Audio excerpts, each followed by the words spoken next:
Detective Comics issue 1011 sees Bruce retrieve Hiroshi's plane from the mud as the men continue to ask him questions about the outside world. Bruce says that he's happy to answer anything, but needs them for one last mission. Bruce covers himself in mud, telling the men that his job requires him to hide his identity as he's given them the gear he asked the men for. Suddenly, Deadshot shoots one of the monkeys in the tree above them, and Bruce knows it's the assassin and tells the men to wait for his signal. In the present, Bruce is about to be shot in the back by Deadshot, but luckily he falls into Bruce's trap, which sees the whole of Clarence's plane being used as a ram, slamming into the assassin. Bruce meanwhile rescues the CEOs, quietly telling Lucius about the transponder Alfred can track him with and to head for the beach. As Lucius tells the others to find Bruce, the masked Bruce heads back for the pilots, finding that Hiroshi has been shot by Deadshot. He goes to tend to the wound, but the Japanese pilot wants him to go and get Deadshot. The assassin meanwhile races through the jungle, stopping to contact his base, but there is no signal. Bruce soon confronts him, disarming him of his wrist guns.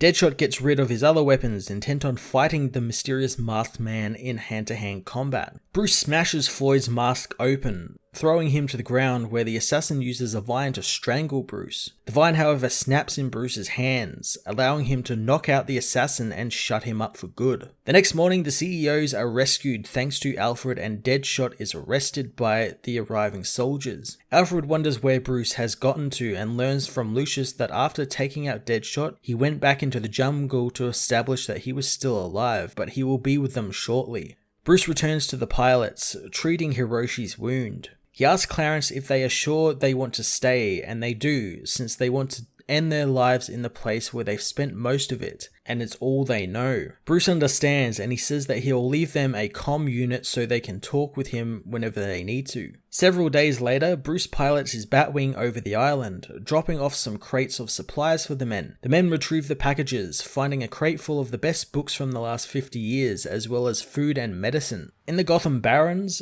Mr. Freeze gives his men case files, each containing a target which he wants brought to him unharmed. He warns them not to deviate from their directives, as each of their target has been chosen for their specific characteristics that will help resurrect his wife Nora. Detective Comics issue 1011 was a really fun ending to this quick Deadshot story. I love the idea of Bruce having to use all his ninja skills and survival skills and rely on other things besides his gadgets or batsuit to win against Deadshot. It was cool, and I love Batman out of his element and having to sort of adapt and survive. The build up to the Mr. Freeze story beginning next issue has me excited and intrigued what he has going with his wife and what he's exactly doing with her. Was this a big earth-shattering issue? No, but not everything needs to be, and it was great to get a short adventure with Batman for once. I'm going to give this issue an 8.5 out of 10.